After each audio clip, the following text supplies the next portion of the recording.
This lesson covers the subject of the removal and prevention of contaminants, such as ice, snow, slush and frost, from aeroplane surfaces prior to flight, in associated weather conditions. Any accumulation of ice, frost or snow on an aircraft, and particularly on the flying surfaces, that is, the wings and tail unit, can have a severely detrimental effect on an aeroplane's ability to fly as expected, or indeed at all. The Potomac River crash of January 1982, in which 4 people on the ground and 74 people in the aircraft died, and only 5 on board survived, is a sobering reminder of what can go wrong if proper procedures and techniques are not used in such situations. The Air Florida Boeing 737, delayed by a snowstorm over Washington, was inadequately de-iced, and attempted to take off with snow still falling and not fully cleared from the wings, and without the engine ice protection on. It took almost the full length of the runway to take off, but never got properly airborne, reaching only 350 feet. 30 seconds after liftoff, it stalled and hit a bridge over the Potomac River, killing 4 people stuck in traffic, broke up, and crashed into the ice-covered river less than a mile from Washington National Airport. As with most accidents, the crash was the result of several factors. In this case, the weather was the initial cause, but exacerbated by delays and failures by both ground staff and flight crew. The ground de-icing crew used incorrectly maintained and modified equipment and non-standard procedures, and the captain made a series of errors of procedure and ill-judged handling decisions.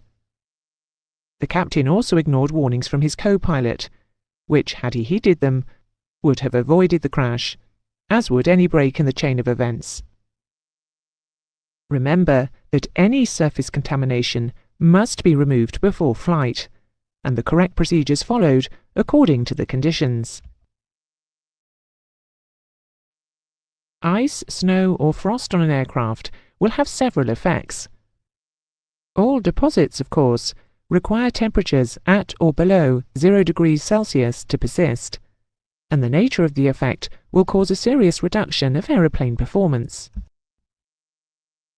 The aerodynamic effects of airframe contamination are to change both the shape and surface texture of the wings and tail unit. Lift can be reduced by 30% or more, and drag increased by as much as 40%.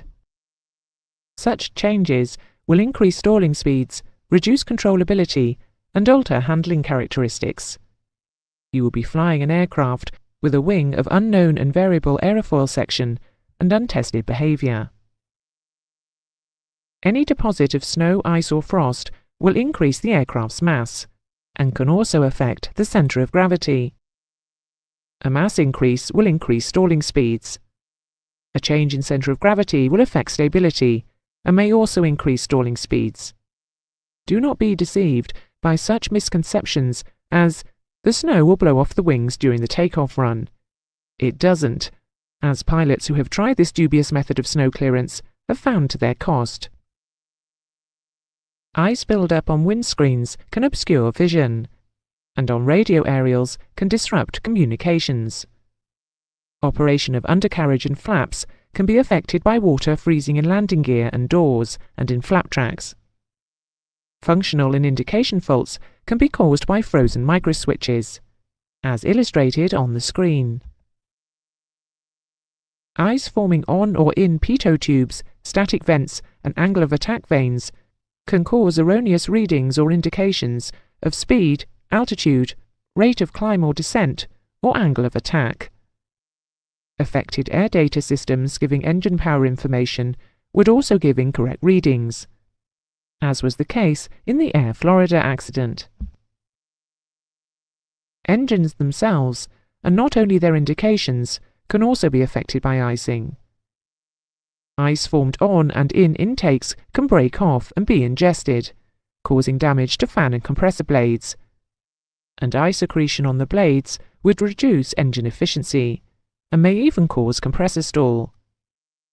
Piston engines can be affected by carburetor icing, which can occur at temperatures well above 0.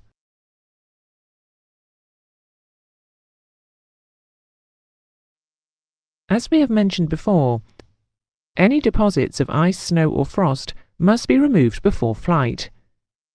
The International Civil Aviation Organization, ICAO, have defined in their document 9640 what is known as the clean aircraft concept, which states that during conditions that are conducive to the formation of aircraft ice during ground operations, a commander shall not attempt to take off unless the external surfaces are clear of any deposits of ice which may adversely affect the performance of the aircraft.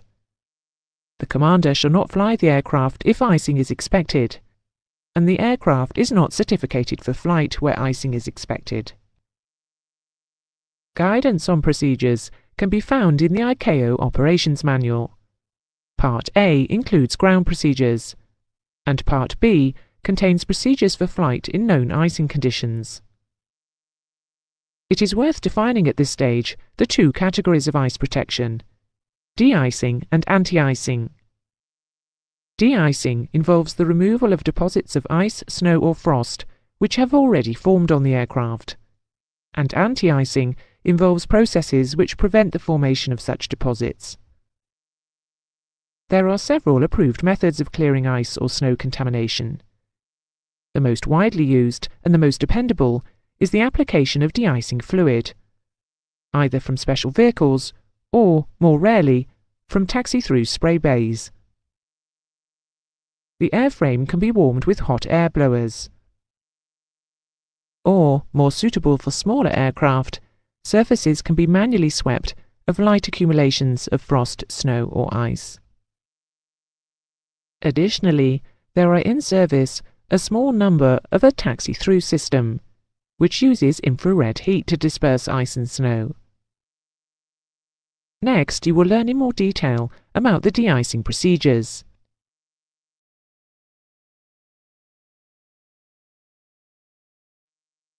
Ground de-icing and anti-icing can be either a one-stage or two-stage procedure.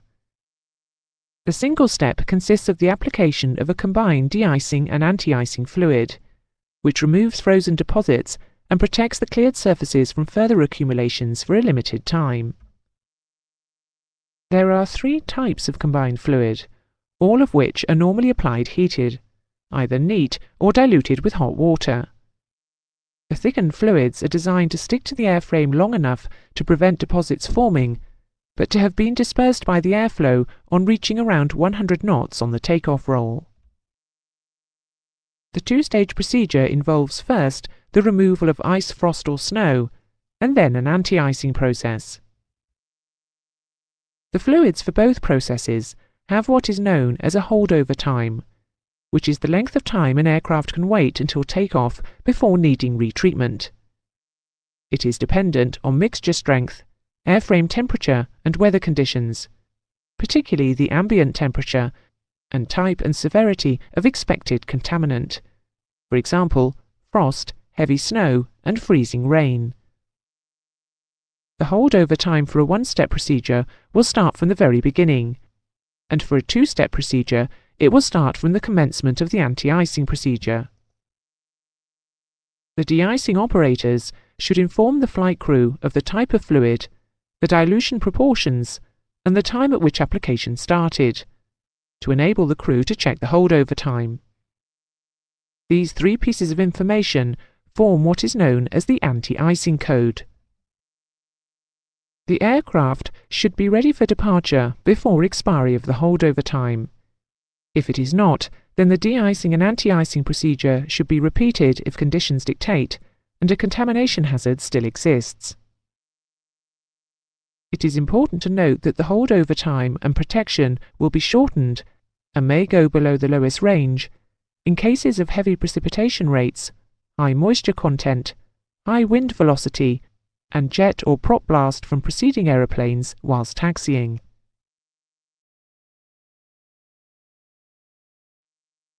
In this lesson, we have covered the types of contamination that can build up on aeroplane surfaces on the ground, and how they can seriously reduce performance if they are not removed prior to takeoff.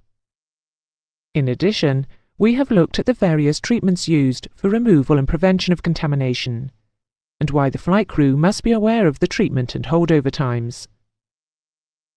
In extreme weather conditions, it is important for all concerned when preparing aeroplanes for departure that the clean aeroplane concept is adopted.